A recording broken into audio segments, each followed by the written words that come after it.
Thanks for stopping by the Digital Micro Trading Journal. Day trading for ROI, no trade recommendations. It's just a trade journal. And we're focusing on Monday, the 17th. Monday order flow signal. So I'm going to cover the signals, price structure, levels of interest. I'm going to spend the most time on this video with the 24-hour order flow because we have a very clear order flow algo directional signal. I want to see if that holds through Monday's RTH. And then we've got levels of interest, order flow strength of punches, and the cumulative delta. The M2K Russell 2000 Micro 24-hour chart. Let's start at the top with the red arrow where we have a sell algo by itself. There's nothing that's confluence here without maybe a smaller time frame. So I am going to pay attention to this sell signal here with the delta of 2, and the top of that is 1765. I've made a red line here because I'm trading this as a bracket basically on the last 4 days. 1742 is my bracket high. My anchored VWAP from Friday is a 713, and my lower bracket is 1675. So with the average range for the last several days being about 59 handles, this is really great for day trading, but you've got to know location of where you're at. Monday's trade, it's going to be very important that am I trading from the middle or am I going to be on a bracket low or a bracket high? And the close was around 1790. That was near a bracket low. I'm going to watch that. We did hit the low of the year on the CPI release last week. Look at this wick here. We came back up. So trend up Thursday, trend down Friday, but Friday respected this big wick here and did not go down all the way. So that's important. Now getting to the inbox histogram, what's got me concerned here for being short, especially in the hole here, is we are very close to the zero here. In fact, we are just a little bit barely over, but we had sellers taking that above the zero line. So that showed me that we are done with the punches being down so low by Friday, but the cumulative delta still remains on the strength of the punches. We were above zero, but selling still managed. That's why the color didn't change here. And then look at this. Next pace is something to be expected because, again, we had a pretty big acceleration on this red here. The failure for this to revisit the 1675 on a Friday showed me the risk off, risk on. People were willing to take a little bit more risk over the weekend than you might imagine after that hot CPI. The takeaway here by itself, I'm not going to ever trade off of a 24-hour chart, but I need contextually to understand and do better on these bracket extremes. So I'm going to trade bracket 24-hour on location until this bracket is broken. The narrative still is high inflation, rate hike ahead. The next 2 weeks, we've got earnings coming in. The last thing to note here is the T+2 Q3 end.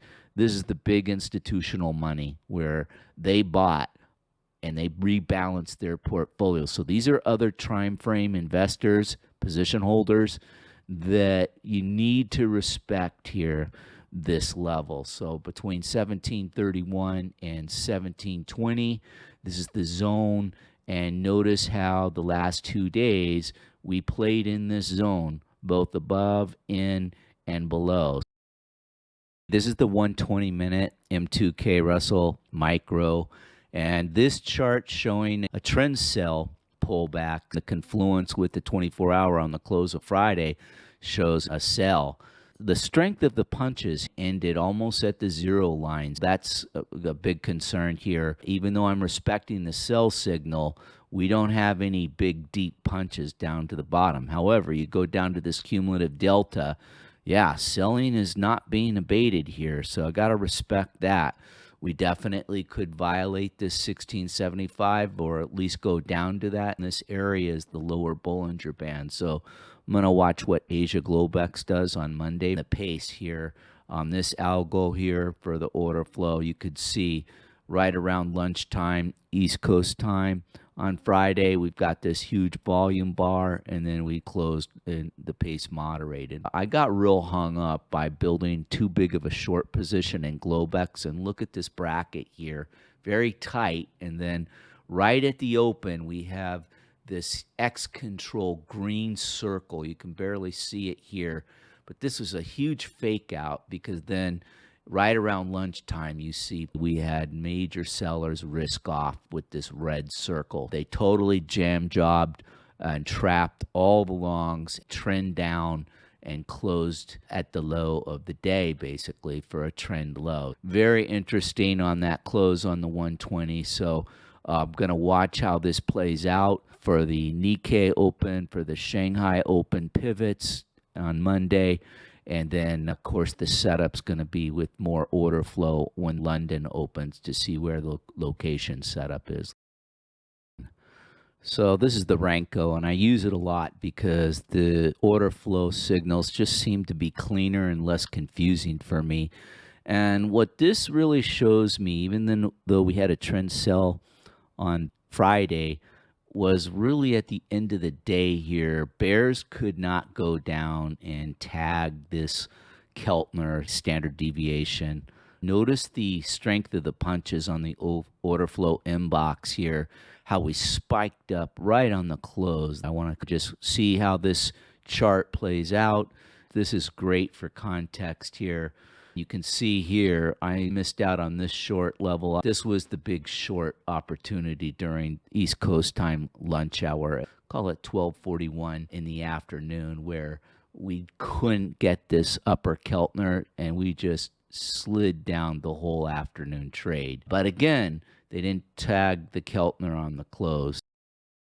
Market Profile's really been helping me to complement my order flow analysis. And the reason is it helps me be more patient because it's 30-minute time blocks. And what I want to do is walk you through the last 3 RTH sessions of last week and where I see the levels from a different perspective on structures. Market Profile is helping me with structure and locating possible stops.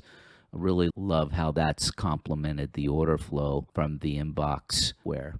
So going into Wednesday, we had Thursday Globex. After RTH Wednesday, you see a real compressed area of price discovery, and then the CPI announced and just a complete mudslide down. And then Thursday RTH, we open after the Globex and we go to the year lows for 2022 and then trend all the way back up above the T+2 all the way to the Friday of 2 weeks ago, October 7th, where the 1 minute open range, we had price go above that. So that was a big deal. And then Friday RTH, we extend above that after the Globex was very hung up above this T+2. And this is where I got into trouble.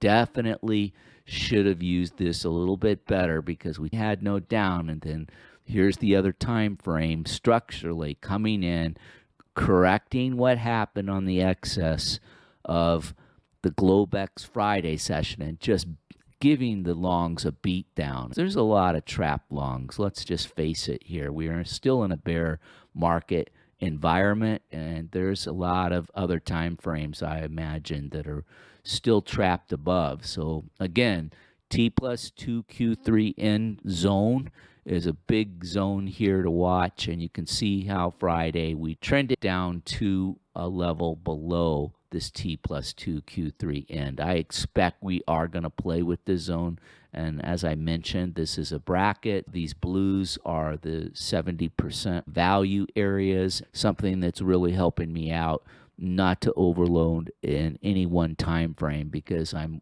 watching structure, stops, and 30-minute order flow on a market profile. New week, notes to self, agreement between the 24-hour order flow signals and the 120-minute Friday Globex. We had arguments between the 120 and the 24-hour. Not good. got to have the confluence and the agreement. And then the last thing is something that I got spanked on, which was I sized up an Asia Globex. No position size ups in Asia Globex. I don't want to be using up my ammo in this time zone.